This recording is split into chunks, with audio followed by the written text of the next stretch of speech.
Viral video nikah massal di Sidoarjo, calon pasangan dirahasiakan hingga selesai akad. Ini faktanya. Viral di media sosial, pernikahan massal unik yang digelar di Pondok Pesantren Darul Falah Pusat di Sidoarjo, Jawa Timur.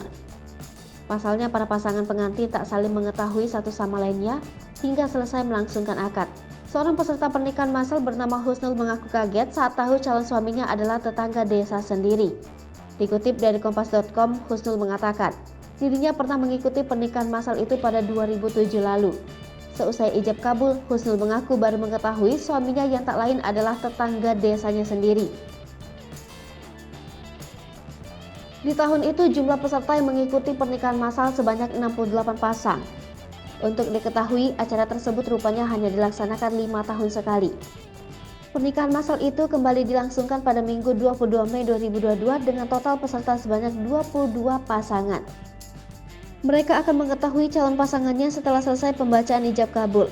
Meski demikian, Ketua Yayasan Pondok Syaiful Bakri mengatakan pernikahan yang dilakukan ini dinilai sah di KUA. Syaiful memastikan tidak ada peserta yang nikah secara siri. Lebih lanjut, Syaiful mengatakan tidak ada paksaan kepada santrinya untuk mengikuti pernikahan massal tersebut. Lewat pernikahan massal ini, pihaknya menyebut hanya ingin memberikan kesempatan kepada para santri yang ingin membina rumah tangga.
Hai pemirsa Sri Popo TV, jangan lupa komen, like, dan subscribe, serta tonton terus berita-berita terupdate lainnya ya.